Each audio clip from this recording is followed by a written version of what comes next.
नमस्कार, मैं रोहित कुमार। आप न्यूज़ फॉर नेशन देख रहे हैं। एक तरफ जीतन राम मांझी जहां नीतीश कुमार और एनडीए सरकार को आंख दिखा रहे हैं कई मुद्दों को लेकर के, तो दूसरी तरफ अब उपेंद्र कुशवाहा ने संजय जायसवाल पर ही जो है फिर से हमला बोल दिया है। संजय जायसवाल वर्सेस उपेंद्र कुशवाहा की लड़ाई कोई नई नहीं है। जब वो संजय जायसवाल ने बिहार में लॉकडाउन लगाने की वकालत की थी, जब सर्वदलीय बैठक बुलाई गई थी, उस वक्त जो ट्वीट्स किए थे, जो फेसबुक पोस्ट लिखा था, उसके बाद उपेंद्र कुशवाहा उस लड़ाई में कूद गए थे और नीतीश कुमार को बचाते हुए सीधा हमला बोल रहे थे संजय जायसवाल पर।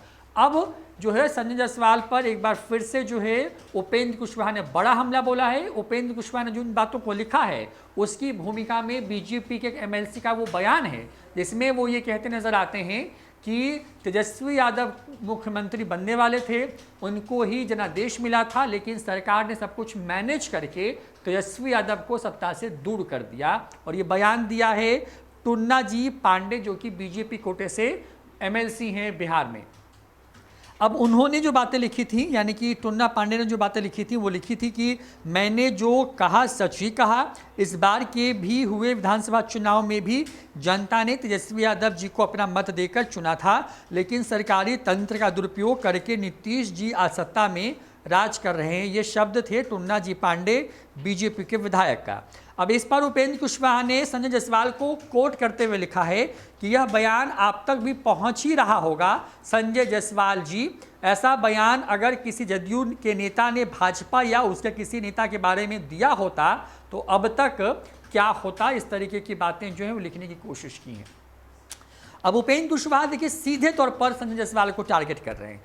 आरोप ये लगा रहे हैं कि ये जो बयान टुन्ना जी पांडे की तरफ से दिया गया है, वो बयान तो आपके पास पहुंच ही गया होगा, उसकी जानकारी आपके पास होगी। उस पर ये कहते हैं कि जदयू के नेता ने, किसी जदयू के नेता ने या जदयू के एमएलसी ने, एमएलए ने अगर ये बातें बीजेपी के किसी भी व्यक्ति के प्रति कही होती तो अब तक तो पूरा हाय तौबा मच गया होता। बिहार के अंदर में सब कुछ सामान्य दिखाने की कोशिश हो रही है एनडीए के अंदर में, लेकिन हकीकत इससे बिल्कुल अलग सी है।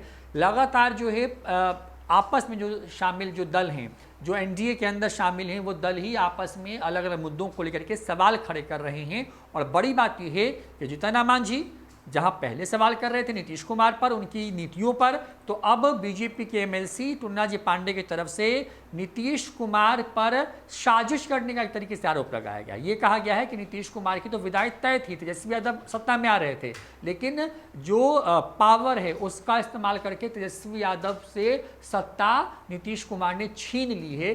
बीजेपी एमएलसी के इस बयान पर उपेंद्र कुशवाहा हमलावर हो गए हैं और अब सीधे तौर पर जो है खुलकर हमला बोल रहे हैं। हमला बीजेपी के प्रदेश अध्यक्ष और सांसद संजय जायसवाल पर। सवाल ये पूछा जा रहा है उनसे कि ये जानकारी तो आपको मिल ही गई होगी, अगर यही बयान बीजेपी के एमएलसी की जगह जदयू का एमएलसी ने की तरफ से आया होता या जदयू के किसी नेता की तरफ से आया होता तो क्या प्रतिक्रिया होती और अब तक इस पूरे मामले पर क्या होता, ये सवाल पूछा है।